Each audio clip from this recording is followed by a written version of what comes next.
बाहुसर शिक्षण प्रसारक मंडळ संचलित विद्यानिकेतन हायस्कूल सोलापूर येथे 7 नोव्हेंबर 2025 रोजी विद्यार्थी दिवस मोठ्या उत्साहात साजरा करण्यात आला।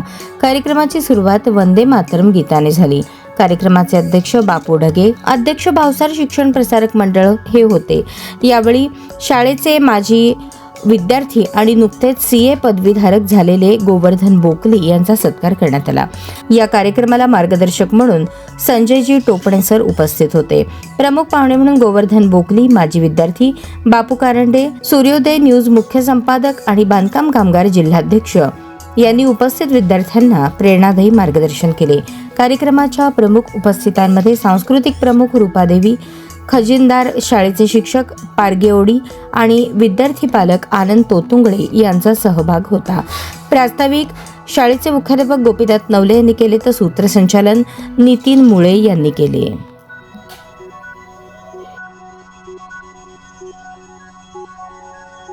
वर्षापूर्वी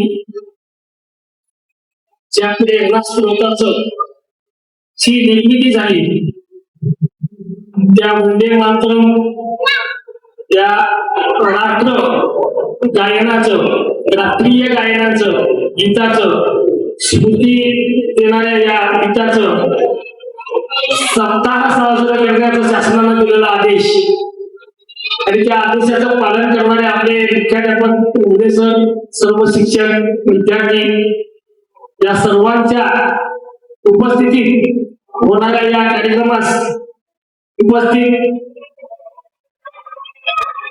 आपल्या प्रशालेचे माजी विद्यार्थी बल्ला साहेब, बोल्ली साहेब, सॉरी 99 साली शिकून गेले त्यामुळे नाव थोडस लक्षात राहणार नाहीये, त्यावेळेस नव्हतं पण केलं। तर बोल्ली साहेब ज्यांनी नुकतंच म्हणजे CA झाल्यामुळे आपण त्यांचा या ठिकाणी सन्मान पण करत आहोत। तो सन्मान करण्याचं कारण पण असं आहे की त्यांचं कौतुक तर सगळीकडे होतच होत आहे, परंतु त्यांचं कौतुक करत असताना त्याच सारखं आपण झालं पाहिजे ही प्रेरणा घेण्यासाठी म्हणून आपण समोर बसलोय। नुसतं टाळ्या वाजवलो आणि आपण घरी गेलो तर त्याला काही साध्य होणार नाहीये। त्यांचं कौतुक झालं, त्यांचं समाधान झालं, आनंद झाला, आई वडिलांना पण बरं वाटलं, परंतु ते करत असताना ती प्रेरणा घेऊन यांच्यासारख्या भविष्यामध्ये आपण इथे येऊन बसलं पाहिजे। हा बदल होण्यासाठी म्हणून आपण हे प्रेरणा घेण्यासाठी म्हणून आपण हे सत्कार सन्मान त्याला या ठिकाणी करत असतो। त्याचप्रमाणे आपल्या प्रशालेचे मुख्याध्यापक नवले सर, गिरी सर, आमचा राजू पारशेट्टी सर, सर्वोदय चॅनलचे प्रमुख व सोलापूर शहरातील असंघटित महिला जे असंघटित आहेत, ज्यांना न्याय मिळत नाहीये, ज्यांच्यासाठी सरकारी ज्या योजना आहेत त्या योजनेची त्यांना माहिती नाही आहे, परंतु त्यांना ते घरापर्यंत पोहोचून त्यांना ते मिळवून घेण्याचं, त्यांच्यासाठी संघटित होऊन त्यांना संघटित करून शासनाकडे आपलं एक म्हणणं प्रखरपणे मांडायचं अशी एक सामाजिक भूमिका बजावणारे आमचे मित्र बापू कारंडे साहेब, त्याचप्रमाणे आपल्या प्रशालेतील लिपिक म्हणण्यापेक्षा शाळेचा कणा, या संस्थेचा कणा सर्व बाजूनी या संस्थेला समतोल राखण्यासाठी शासनाचे आलेले नियम असतील, प्रशासन चालवताना येणाऱ्या अडचणी असतील किंवा इथं होणाऱ्या सर्व घटना असतील, या सर्वांना समतोल बांधून ते प्रखरपणे आणि प्रामाणिकपणे सेवा देणारे आमचे सुधाकर महेंद्रकर, या शाळेतील सर्व शिक्षक, विद्यार्थी, जे 10वीचे विद्यार्थी, पुढच्या वर्षी तुम्ही या ठिकाणी या कुठल्याच कार्यक्रमाला असू शकणार नाहीये। तुम्हाला आठवण येत राहील की बाबा आपण या कार्यक्रमाला आपण बसत होतो, आता आपल्याला बसायला मिळणार नाहीये, आणि म्हणून गांभीर्याने तुम्ही या ठिकाणी बसलं पाहिजे। हे बसलेले सर्व विद्यार्थी मैत्रिणी, स्वातंत्र्यपूर्व काळामध्ये जे घडलं ते अकल्पनीय वर्णन आपण करतोय, परंतु त्या वर्णनामधून सर्वच गोष्टी या ठिकाणी आपल्या समोर येऊ शकत नाही। एखादा स्वातंत्र्य सैनिक 1838 साली जन्मलेले बंकिमचंद्र चट्टोपाध्याय, त्यांनी त्यांच्या आयुष्यात नुसतं काय कुठंतरी एक टवाळकी म्हणून स्वातंत्र्य लढ्यामध्ये सहभाग घेतला का? त्यांनी कुठंतरी आपल्याला काम धंदा नाहीये, आपलं शिक्षण नाहीये, आपण काही केलो नाहीये, आता काय करायचं म्हणून त्यांनी स्वातंत्र्य लढ्यामध्ये भाग घेतला का? मित्रांनो, तुम्हाला या जगाच्या पाठीवर भारतीय परंपरा, भारतीय संस्कृती हे अमूल्य असं जगाला देणारा संदेश आहे. ज्या ज्या स्वातंत्र्यवीरांनी या देशासाठी लढलंय, झटलंय, आपल्या प्राणाची आहुती दिली आहे, आपला अख्खा संपूर्ण परिवार ज्यांनी या बलिदानाच्या स्वरूपामध्ये अर्पण केलंय, त्या सर्वांना आपण जर त्यांचं जर शैक्षणिक वैयक्तिक त्यांचं जर पार्श्वभूमी बघितलं तर सर्व शिकलेले होते, साहित्यिक होते, शिक्षक होते. एका क्षेत्रामध्ये प्रबळ असं त्यांचं काम होतं. बंकिमचंद्र चट्टोपाध्याय, तुम्हाला आश्चर्य वाटेल या ठिकाणी ते शिक्षक होते आपल्याकडे. आपण त्यांना जर सांगितलो तेव्हा देशातील काही लोकांवर अन्याय होत आहे, आपण जरा त्या ठिकाणी एक आंदोलन करूया शासनाचे. हे म्हणतात आम्हाला नोकरी आहे, नोकरी टिकवायची आहे. इथून उदाहरण देतो तुम्हाला, खोटं बोलत नाही. आज सुद्धा त्यांच्या समोर बघतोय. परंतु बंकिमचंद्र चट्टोपाध्याय हे सरकारी नोकर होते. तुम्हाला माहित आहे का नाही? बघा, गव्हर्नमेंट सर्वंट असताना, सरकारी नोकरी असताना ज्या व्यक्तीनं एक मोठं आंदोलन उभा केलं आणि हे गीत जे तयार केलं आणि या गीताच्या माध्यमातून आपल्याला स्वातंत्र्य मिळालंय आणि या गीतालाच मूर्त स्वरूप देण्याचं काम रवींद्रनाथ टागोरांनी केलंय. त्यांनी त्यांच्या लयबद्ध अशा वाणीतून ते साकार केलं आणि मला वाटतं त्या गीताच्या माध्यमातून जेव्हा स्फूर्ती मिळायची, आता मॅडमनी सांगितलं की 14 वर्षाच्या मुलानं एक मोठी रॅली काढून आपलं म्हणणं मांडलं. ते म्हणणं मांडत असताना तुम्ही कितीही भाषामध्ये बोलला तर इंग्रजांना कळायचं नाही, परंतु त्यांनी फक्त वंदे मातरम म्हणलं आणि इंग्रजांनी घाबरून या देशातलं कारभार सोडून ते पळून गेले आणि त्यांनी आपल्याला स्वतःचं सर्वस्व या ठिकाणी सोडलं आणि आपल्याला स्वातंत्र्य दिलं. मित्रांनो, वंदे मातरम या शब्दाचा अर्थ तुम्हाला आम्हाला मातृभूमीसाठी प्रेरणादायक आहे. या मातृभूमीला वंदन करण्यासाठी पण आपण वंदे मातरम म्हणतो, परंतु या वंदे मातरमचा खरा अर्थ आपल्याला माहिती आहे, परंतु याचा एक दुसरा अर्थ निघतं. त्याला ते घाबरायचे इंग्रज आणि म्हणून ते या देशातून पळून गेले. त्यांना काय वाटायचं माहिती का? कुणीतरी समोर आलं आणि वंदे मातरम असं जे वाक्य जेव्हा बोललं ते इंग्रजीमध्ये त्याचा अर्थ वेगळा होता. मित्रांनो, लक्षात घ्या. तुम्हाला सगळ्यांना इंग्रजी येत आहे. तुम्ही काही विद्यार्थी सेमी इंग्लिश आहेत, काही विद्यार्थी सुपर सेमीला आहेत. मराठी विद्यार्थी असेल तर लक्षात येते वंदे मातरम हिचं इंग्रजी अर्थ काय होतं माहिती का? वन डे मॅट रन. हे इंग्रजांना ह्याचा अर्थ असं कळायचं की एक दिवस आम्हाला तुम्हाला पळून जायचं आहे. वन डे मॅट रन ह्या शब्दाचा अर्थ त्यांनी असं घेतलं आणि म्हणून इंग्रजांना या शब्दाची धास्ती बसायची आणि म्हणून ते लोक गोळ्या घालायचे. हे लक्षात घ्या. आणि म्हणून ह्या आपण कुठल्या तरी प्रामाणिकपणा किंवा मनापासून एखादं काम करत असतो तर ते कामाचा प्रभाव तुम्ही जेव्हा मनापासून देवाची साधना प्रार्थना करून जेव्हा कराल, त्या शब्दाचा प्रभाव समोरच्या व्यक्तीवर पडण्यासाठी बाकी सर्व काम ते त्यावेळेसची रचना, त्यावेळेसचे जे दैवी सुप्त शक्ती असते त्या शक्तीच्या माध्यमातून ते प्रभाव पडत असतं आणि त्या कामामध्ये यश मिळत असतं. तुम्ही सर्वांनी आता अभ्यास करताय, पण तुम्ही प्रार्थना करा. मनापासून तुमचं कुठलं देव असेल त्या देवाकडे प्रार्थना करा, हे भगवंता मी अभ्यास करत आहे, मी प्रामाणिकपणाने या वर्षभर सर्व सरांनी दिल्लक करत आहे, परंतु त्यामध्ये मला चांगलं यश देण्याचं काम तुमचं आहे. माझ्याकडून होणाऱ्या चुकाला क्षमा करून मला या अभ्यासामध्ये, या परीक्षेमध्ये आपणच यश द्यावं. एवढे 1-2 गोष्टीची प्रार्थना करून तुम्ही जेव्हा अभ्यास कराल, खऱ्या अर्थानं देव कुठल्या तरी रूपाने येऊन तुम्हाला जर ठिकाणी मदत कराल. तुम्हाला जर 60-70% मार्क पडत असतील तर देवाच्या कृपेमुळं, ते येणाऱ्या ऊर्जेमुळं, शक्तीमुळं 10% मार्क्स तुमचे नक्की वाढतील. एवढंच विश्वास आपल्याला या ठिकाणी देवाचा आहे आणि नेमकं त्याचाच अभाव या ठिकाणी आहे आणि म्हणून आपण मागं पडतोय. कुठंतरी श्वास चालू आहे, कुठंतरी हवा येत आहे. आपल्याला हवा दिसतं का सांगा?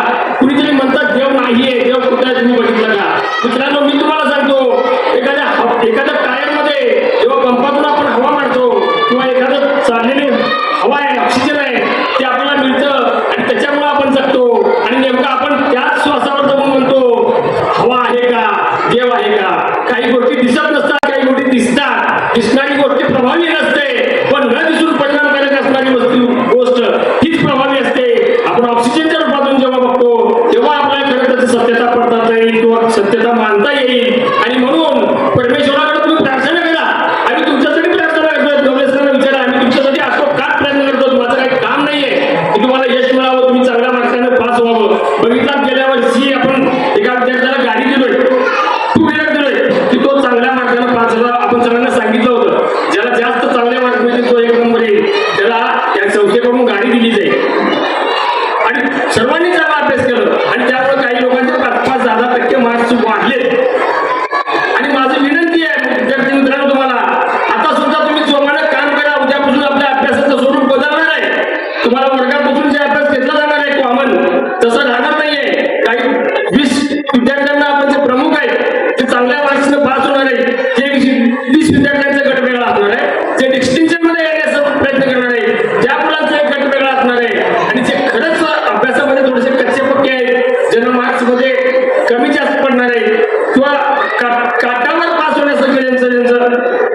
विषय त्या विद्यार्थ्यांना वेगळ्या गटामध्ये बसवून एक 3 टप्प्यामध्ये आपण वेगळ्या स्वरूपाचा अभ्यास या ठिकाणी चालू करणार आहोत. आता तुमचं पोर्शन संपत आहे. आम्ही शिक्षक लोक सुद्धा सगळ्यांनी ठरवलेलं आहे पोर्शन संपणार आहे, वेळ संपणार आहे म्हणून कुठंतरी वेगळ्या पद्धतीने शिकवून तुम्हाला या ठिकाणी पाठवायचं नाहीये. तुमच्या आयुष्याचं कल्याण हे आमचं पहिलं धोरण आहे. 10 मार्क्स 5 मार्क्स कमी पडू द्या, परंतु तुमच्यामध्ये संस्कार, तुमच्यामध्ये धाडस, तुमच्यामध्ये शौर्य, तुमच्यामध्ये जगाच्या पाठीवर कुठंतरी केल्यानंतर एक चांगली व्यक्ती म्हणून येणाऱ्या प्रसंगाला तोंड करण्याची क्षमता तुमच्यात आली पाहिजे. त्या सर्व गोष्टींनी परिपूर्ण करून तुम्हाला या ठिकाणातून पाठवायचं आहे आणि म्हणून तोच प्रयत्न आम्ही या ठिकाणी करतोय.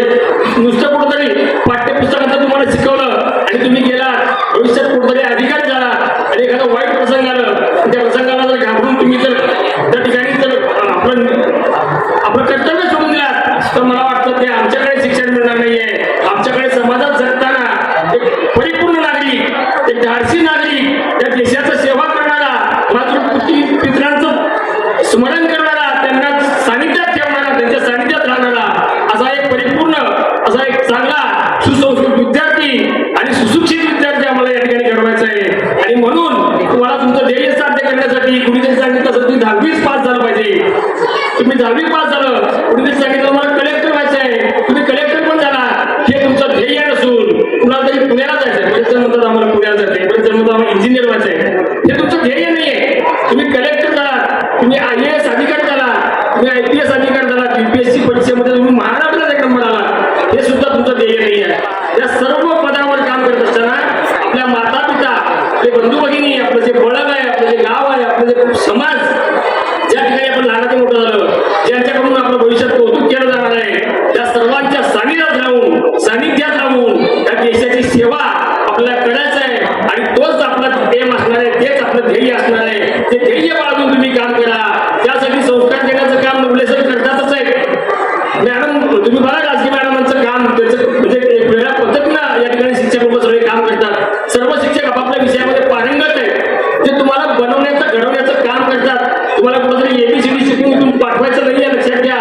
या सर्व गोष्टींचं तुम्हाला समज घ्यायचा आहे, तुम्हाला अनुभव घ्यायचा आहे.